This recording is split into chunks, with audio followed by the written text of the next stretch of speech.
itinayo sa loob lamang ng ilang buwan. Isang proyekto na naging simbolo ng ambisyon ng isang panahon. Ngunit noong gabi ng ika-17 ng Nobyembre, 1981, isang trahedya ang naganap sa gitna ng konstruksyon. Hanggang ngayon, iba-iba pa rin ang mga kwento tungkol sa nangyari. Ilan ba talaga ang nasawi? Ano ang sinasabi ng mga opisyal na record? At paano nabuo ang alamat ng Manila Film Center? Sa episode na ito, susuriin natin ang dokumentadong kasaysayan, ang mga kontrobersya, at ang mga alamat upang paghiwalayin ang katotohanan sa mga kwentong patuloy na nabubuhay hanggang ngayon. Ito ang Lost Signals PH. Upang maunawaan ang kwento ng Manila Film Center, kailangan muna nating bumalik sa Pilipinas noong dekada 1970. Ito ang panahon kung kailan inilunsad ang ilan sa pinakamalalaking proyektong pang-imprastruktura at pangkultura sa bansa. Isa sa mga pangunahing nagsulong ng mga proyektong ito ay si dating First Lady Imelda Marcos. Naniniwala siya na ang sining at kultura ay maaaring magsilbing mukha ng Pilipinas sa pandaigdigang komunidad. Sa kanyang pananaw, ang mga gusali ay hindi lamang dapat maging kapaki-pakinabang. Dapat din silang maging simbolo ng pambansang pagkakakilanlan at pag-unlad. Mula rito, isinilang ang Cultural Center of the Philippines Complex. Isang malawak na sentro para sa sining, musika, teatro, pelikula, at mga pandaigdigang komperensya. Noong unang bahagi ng dekada 1980, inanunsyo ang Manila International Film Festival. Layunin nitong dalhin sa Pilipinas ang mga kilalang filmmaker, artista, producer, at mga personalidad mula sa iba't ibang panig ng mundo. Bahagi ito ng mas malawak na layunin na ipakita ang Pilipinas bilang isang bansang may maunlad na industriya ng pelikula at may kakayahang magdaos ng pandaigdigang mga kaganapan. Ngunit may isang malaking problema. Wala pang gusaling nakalaan para sa naturang festival. Dahil dito, ipinasiya ang pagtatayo ng isang bagong gusali. Ito ang magiging Manila Film Center. Isang gusaling idinisenyo upang maging pangunahing tahanan ng Manila International Film Festival. Ngunit ang oras ay mabilis na nauubos. Ilang buwan na lamang ang natitira bago ang pagbubukas ng festival. At dito nagsimula ang matinding pressure upang matapos agad ang proyekto. Habang papalapit ang itinakdang pagbubukas ng Manila International Film Festival, lalong tumitindi ang pressure na matapos ang gusali sa tamang oras.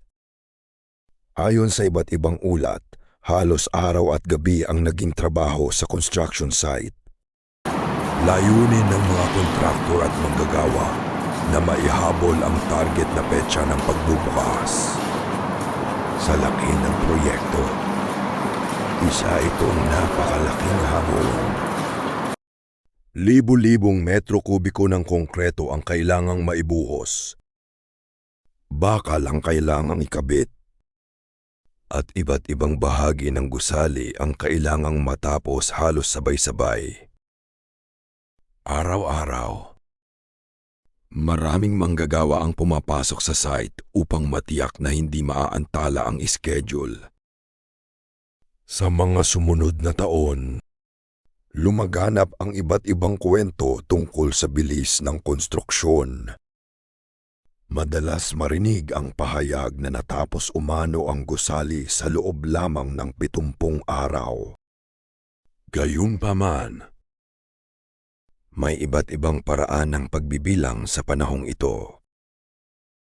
Ang ilang ulat ay tumutukoy lamang sa pangunahing yugto ng konstruksyon, habang ang iba naman ay isinama ang kabuuang panahon ng proyekto. Gayunpaman, malinaw na napakabilis ng itinakbo ng pagtatayo kumpara sa karaniwang proyekto ng ganitong kalaking gusali. Habang lumiliit ang natitirang oras, lalo ring tumitindi ang pangangailangang ipagpatuloy ang trabaho maging sa gabi. Sa ilalim ng malalakas na ilaw, nagpatuloy ang pagbubuhos ng konkreto, ang pag-aangat ng bakal, at ang walang tigil na pagkilos ng mga manggagawa. Ngunit wala pang nakaalam na ilang araw na lamang ay mangyayari ang isa sa pinakakontrobersyal na aksidente sa kasaysayan ng konstruksyon sa Pilipinas. Ngunit pagsapit ng gabi ng 17 ng Nobyembre, 1981, ang karaniwang gabi ng konstruksyon ay biglang nauwi sa isang trahedyang patuloy na pinag-uusapan hanggang sa kasalukuyan. Gabi ng 17 ng Nobyembre, 1981, isa na namang regular na gabi ng trabaho sa construction site ng Manila Film Center.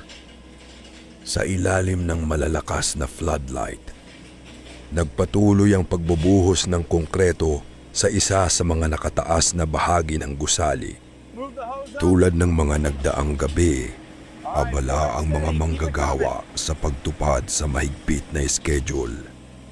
Ngunit habang nagpapatuloy ang trabaho, bigla umanong bumigay ang isang bahagi ng formwork na sumusuporta sa sariwang konkreto. Sa loob lamang ng ilang segundo, gumuho ang malaking bahagi ng istrukturang ginagawa. Ang mga manggagawang nasa ibaba ay napilitang umiwas sa bumabagsak na konkreto at bakal. Ang iba naman ay natabunan ng mga debris. Ang eksaktong nangyari sa mga sumunod na minuto ay nananatiling bahagi ng mga ulat at investigasyon na isinagawa matapos ang aksidente. Agad na ipinatawag ang mga rescue team. Habang sinubukang alisin ang mga gumuhong konkreto at bakal upang mahanap ang mga posibleng natrap sa ilalim ng mga ito. Sa mga sumunod na taon, naging sentro ng maraming usapin ang bilang ng mga nasawi. May iba't ibang bilang na lumabas sa mga ulat, aklat, dokumentaryo at mga panayam. Ang ilang sanggunian ay nagsasabing kakaunti lamang ang opisyal na naitalang nasawi. Samantala, may mga testimonya at mga sumunod na salaysay na nagbigay ng mas mataas na bilang. Dahil dito, nananatiling isa ito sa pinakakontrobersyal na bahagi ng kasaysayan ng Manila Film Center.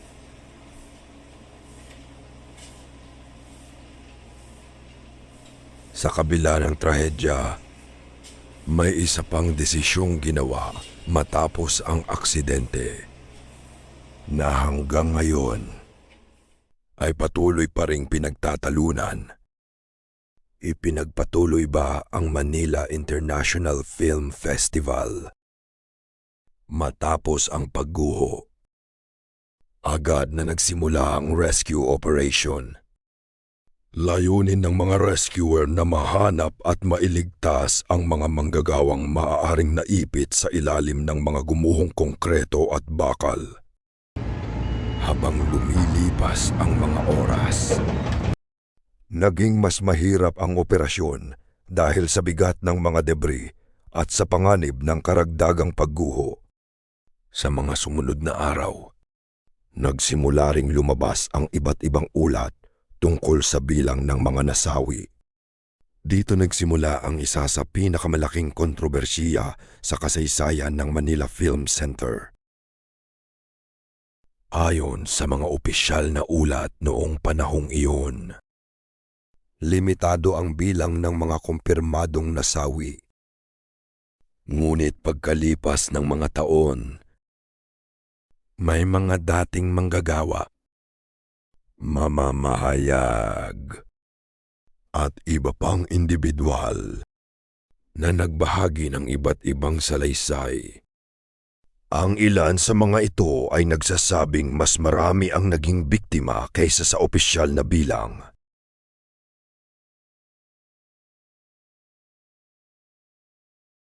Ang pagkakaibang ito sa mga ulat ang naging dahilan kung bakit patuloy pa ring pinag-aaralan ng mga mananaliksik, mamamahayag at historiador ang tunay na nangyari noong gabing iyon. Hanggang ngayon, nananatiling bukas ang usapin. At marahil, iyon ang dahilan kung bakit patuloy pa ring nababalot ng misteryo ang trahedyang ito.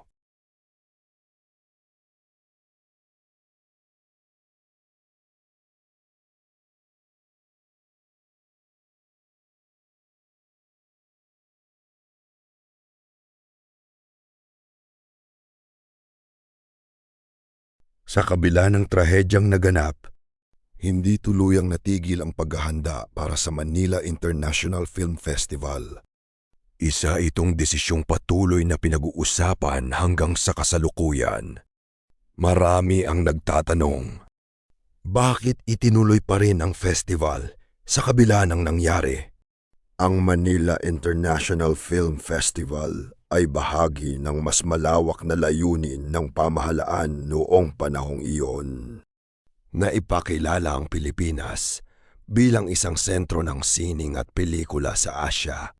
Inimbitahan ng mga kilalang personalidad mula sa iba't ibang bansa. Kabilang ang mga artista, director, producer, at mga kinatawan ng pandaigdigang industriya ng pelikula. Sa kabila ng pagbubukas ng festival, hindi nawala ang mga tanong tungkol sa aksidenteng naganap ilang linggo bago ito. Habang nakatuon ang pansin ng mundo sa mga pelikula at mga artista, may mga Pilipino namang patuloy na naghahanap ng mga kasagutan tungkol sa nangyari sa construction site. Sa mga sumunod na dekada, muling nabuhay ang interes ng publiko sa insidente. Nailathala ang iba't ibang aklat, dokumentaryo, panayam, at mga ulat na muling nagbigay pansin sa trahedya at sa mga hindi pa rin ganap na nasasagot na mga tanong.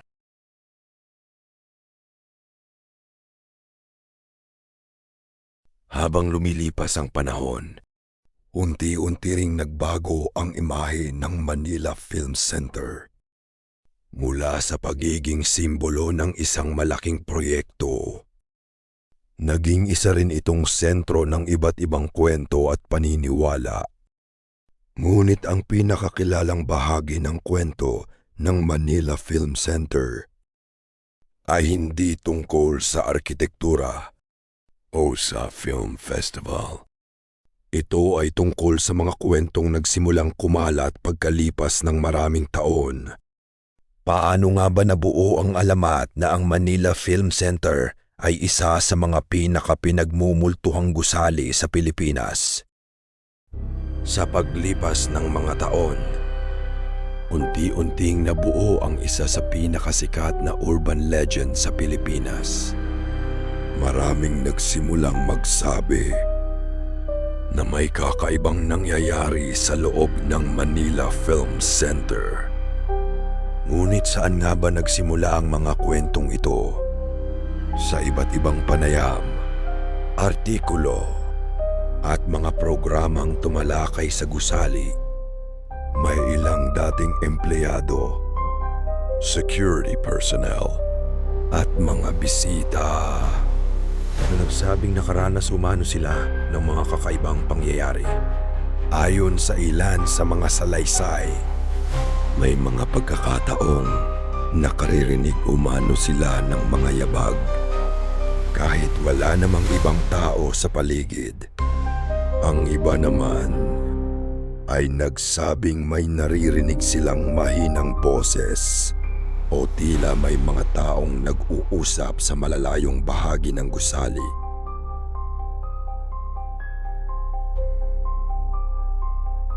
Gayunpaman, habang dumarami ang mga kwento, lalo ring nakilala ang Manila Film Center bilang isa sa mga pinakapinag-uusapang gusali sa bansa. Naging tampok ito sa iba't ibang dokumentaryo, television specials, libro, at mga programang tumatalakay sa mga kababalaghan sa Pilipinas. Para sa ilan, ang mga kwentong ito ay patunay na may mga bagay na hindi maipaliwanag. Para naman sa iba, maaaring bunga lamang ang mga ito ng trahedyang naganap ng paglipas ng panahon at ng likas na hilig ng tao na maghanap ng kahulugan sa mga hindi ganap na naipapaliwanag na pangyayari. Marahil, ang tunay na dahilan kung bakit nananatiling buhay ang alamat ng Manila Film Center ay hindi lamang dahil sa mga kwento ng multo, kundi dahil hanggang ngayon, marami pa ring tanong tungkol sa trahedyang naganap noong 1981 na patuloy na hinahanap ng kasaysayan ang kasagutan.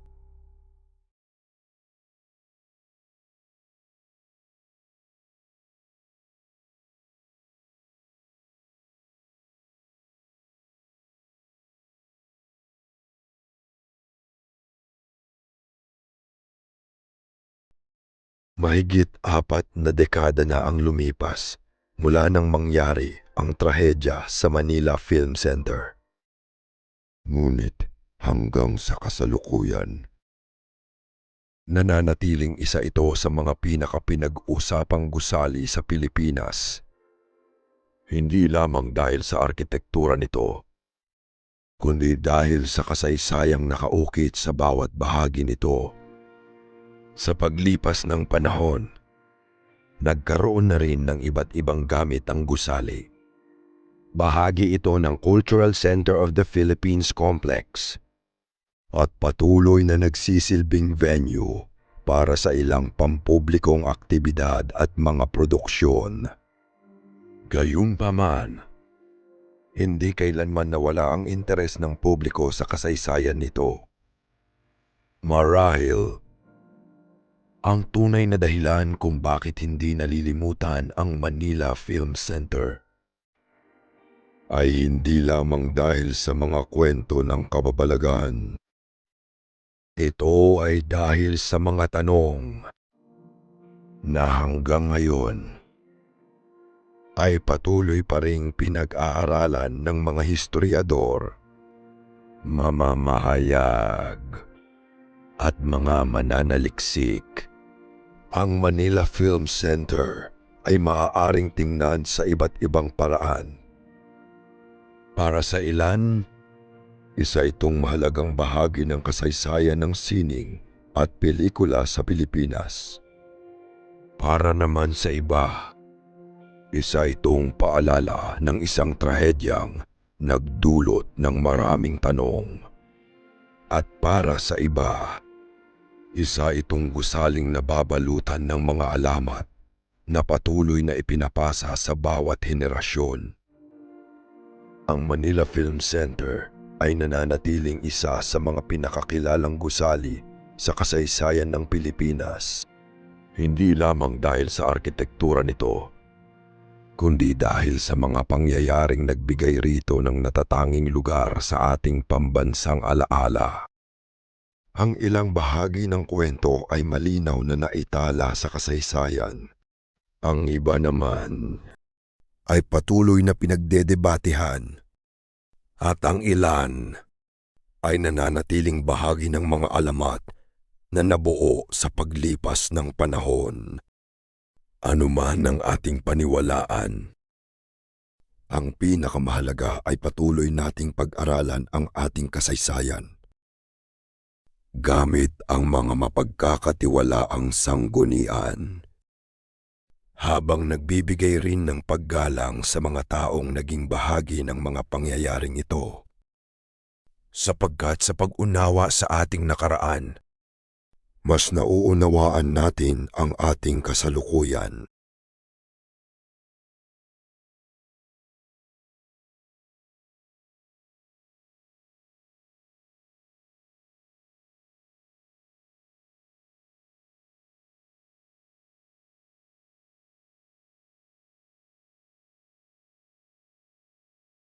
Maraming salamat sa panonood ng Lost Signals PH. Kung nagustuhan ninyo ang ating documentary, huwag kalimutang i-like ang video at mag-subscribe para sa mas marami pang kwento tungkol sa kasaysayan, misteryo at mga alamat ng Pilipinas. Sa susunod na episode, muli nating susuriin ang mga kwentong matagal nang bumabalot sa ating bansa. Hanggang sa muli, manatiling nakikinig sa Lost Signals PH. Stay tuned for the next signal.